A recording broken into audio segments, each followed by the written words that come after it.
Hello, আসসালামু আলাইকুম guys, কেমন আছেন? আশা করছি সবাই ভালো আছেন। আমিও ভালো, আলহামদুলিল্লাহ, আপনাদের দোয়ায়। তো আজকে একটা ছোট্ট করে একটা রান্না বাড়া করে খাইলাম, তারপরে যে একটা ছোট্ট করে ভিডিও করি। হাঁসের মাংস, হাঁস আনছিলাম, তারপরে হাঁসটা ভালো মতো লইতে পারিনি। এটা একটা ছোট্ট একটা ভিডিও আর কি। এখন হাঁসের মাংসটা ভালোভাবে আমি করে নিচ্ছি, বেছে নিচ্ছি। তো হাঁসের মাংস তো জানেনই যেরকম থাকে, তার জন্য আর কি ভালোভাবে বেছে নিচ্ছি। তারপরে তারপরে আলুটা আমি সিদ্ধ করে নিচ্ছি অল্প। আলুটা সিদ্ধ করলে ভালো হয়, আলুটা সিদ্ধ করে নিচ্ছি। তারপরে ওইগুলো আবার মাংসগুলো ভালোভাবে বাছতেছি, ভালো একটা তেল হয়েছে কিন্তু। তারপরে অল্প দিয়ে দিচ্ছি আপনি বুটের ডাল, তাহলে ভালো হয়, টেস্টিটা ভালো হবে, ভালো লাগবে। তারপরে আপনার এগুলো ভালোভাবে সিদ্ধ করে নিচ্ছি, সিদ্ধ করে দেবো আর কি। সিদ্ধ করার পরে এখন মাংসটা ভালোভাবে মেখে নেব। এখানে আপনার দিছি আদা, মরিচ, গোলমরিচ, লং, এলাচি, মিট মশলা, গরম মশলা, জিরা, ওইগুলো আর কি সবগুলো মিশিয়ে দিচ্ছি অল্প অল্প করে। আপনাদের যেটা দিয়ে ভালো হয় সেটা দেবেন। অল্প দই দিয়ে দিচ্ছি, এখানে দিয়ে দেব।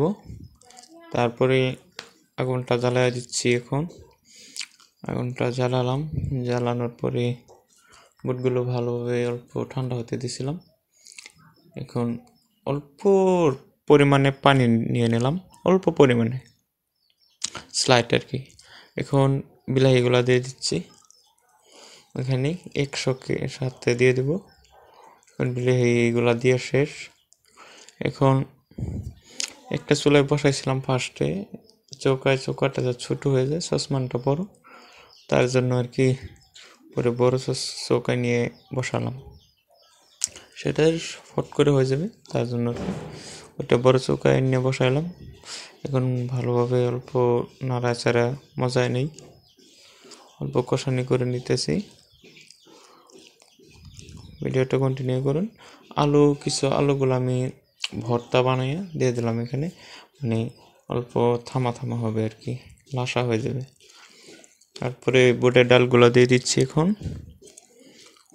বুটের ডালগুলো দিয়ে দেবো, তারপরে আবারও আলুগুলা দিয়ে দেব।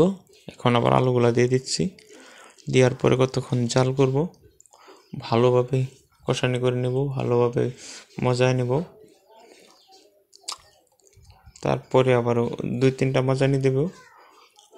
2-3টা মজানি না দিলে ভালো লাগবে না, তো অল্প বেশি করে আর কি মজানি দিয়ে দেব। একসঙ্গে বসায় দিছি, তার জন্য আর কি অল্প ভালোভাবে। এখন অল্প মজানি শেষ, অল্প পানি দিয়ে দিচ্ছি। আপনাদের যতটুক লাগে ততটুক পরিমাণে দিয়ে দেবেন। তো আমি এরকমভাবে দিলাম আর কি। এখন প্রায় হয়ে গেছে। আমি আবারও জালটা কম খাই, তার জন্য এরকম। আপনাদের কতটুক পরিমাণে লাগে ততটুক দেবেন আর কি। এখন রান্না বাড়া শেষ। এখন লাস্ট আমি ভাত আবারও আমাদের বানাতে হবে। ভাতটা অল্প ছট পড়ে গেছে, কুকারটা ছোটো, তার জন্য আর কি। তো ভিডিওটা কেমন লাগলো তো কমেন্টে জানাবেন। আজকের মতন ভিডিওতে এখানে শেষ করলাম। আল্লাহ হাফেজ।